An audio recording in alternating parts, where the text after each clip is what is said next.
Erangel doesn't have much of a backstory. It's a vaguely Soviet, post-apocalyptic, dystopian, abandoned hellhole full of guns and homes to loot. And you and 99 strangers are jumping off of a burning plane right into it. Your parachute will ensure the fall doesn't kill you, but once you're down there, it's you against the island.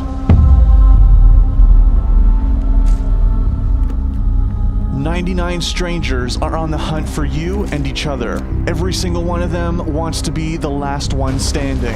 Every single one of them wants to win. They loot homes as soon as they land, hunting for weapons and armor, scrounging the map to find anything that could be of use, looking down your sights as you open the door and a guy with a shotgun blasts you in the face. People have always wanted a battle royale video game, but it never happened. First came the original Teen Deathmatch Island Battle Royale. The Japanese book and movie told the story of 42 students dropped on a deserted island and forced to kill each other until only one was left.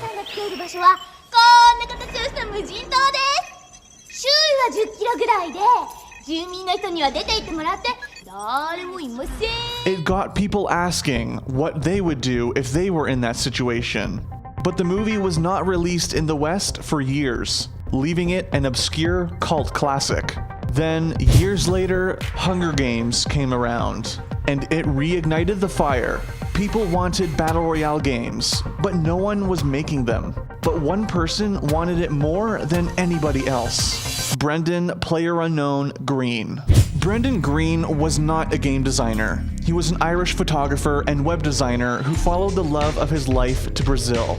2 years later, he was divorced and looking to get his life back on track. He made it back home to Ireland, and while living on welfare, Green discovered the games Arma and DayZ. For those who don't know, Arma is a hyper-realistic military shooter known for the scale of its combat, its attention to detail, and graphic fidelity.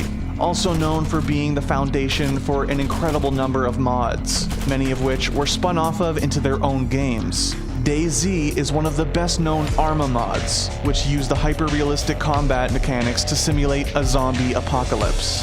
So yeah, I started off making a mod basically back in Arma 2 because I wanted to make a game I wanted to play.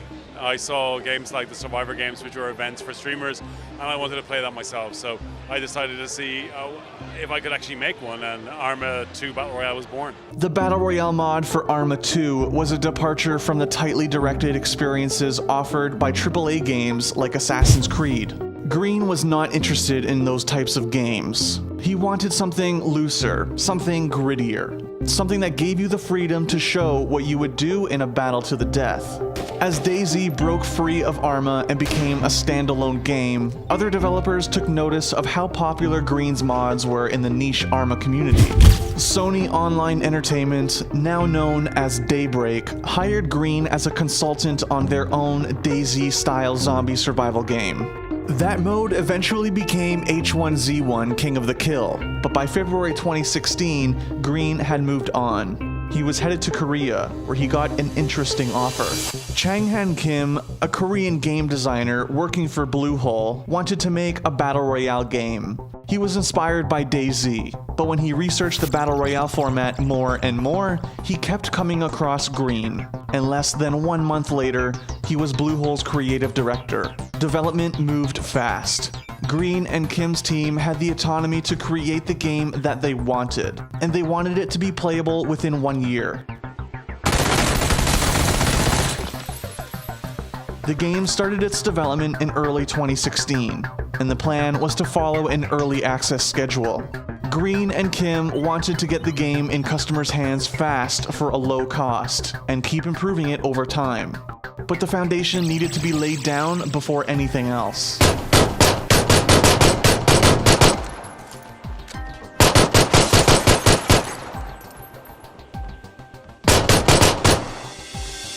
The team made a small game. 1 map, 1 mode, a handful of weapons were added after the launch, but from the day it was released on early access in March 2017 to today, Battlegrounds has been the same game. However, when it first came out, there wasn't quite anything like it. Sure, Green's mods were still out there, but mods are never quite as popular as standalone games. Battlegrounds was a breath of fresh air amidst the high-budget, lavishly produced shooters on the market. It was messy. It was tense.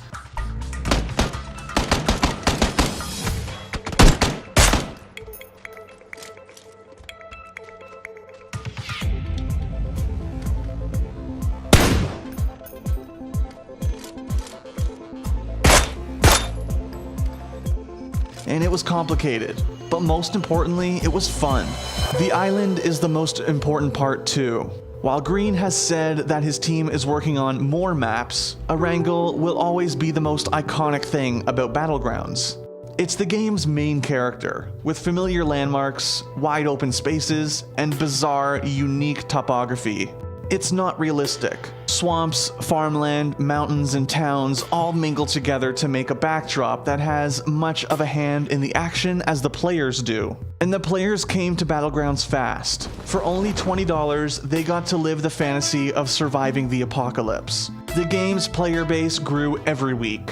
10 million rounds of Battlegrounds were played in the game's first 4 months, and it made $11 million in 3 days. By April, it had sold 1 million copies. 1 month later, it was at 2 million. The next month, it hit 4 million. In August, Battlegrounds became the most played game on Steam in terms of concurrent players. By September, it had beaten Dota 2's record of 1.29 million concurrent players. By October, it had hit 2 million players on Steam, and became the most popular game in South Korean PC bungs, beating longtime king League of Legends. When the game cracked 2 million copies sold, Bluehole held a charity invitational tournament. I killed him? Let's go, baby! Woo! 3 months later, ESL held the first major Battlegrounds tournament, cementing a possible esports future for the game. Green told GamesIndustry.biz that he has always envisioned his mods to be a spectator sport someday, and his baby was finally taking its first steps. People still ask if Battlegrounds can be an esport. It has the audience and the player base. The only problem is the logistics. Gathering 100 people for a LAN tournament is not the easiest thing in the world, which might limit it to events like ESL 1s and DreamHacks. But esports is not the only place Battlegrounds is growing. The game is selling more and more copies by the day, and even bigger companies are taking notice. Tencent made a deal to publish the game in China. Facebook cut a streaming deal with Bluehole. Epic Games, who assisted in modifying the Unreal Engine for Battlegrounds, made a Battlegrounds-inspired play mode for their game Fortnite. And Microsoft touted a timed console-exclusive version of Battlegrounds for Xbox One at E3 2017. We can't wait to bring PlayerUnknown's Battlegrounds exclusively to Xbox One later this year, with an update for Xbox One X enhancements shipping with the final version. Battlegrounds' future is bright. There's no sign that the game will stop growing anytime soon, and with imitators starting to crop up, that just gives Battlegrounds more chances to innovate and be better than the competition. Battlegrounds is the beginning of a new video game genre, and no one saw it coming. Thanks for watching. If you want more great content, be sure to hit that subscribe button.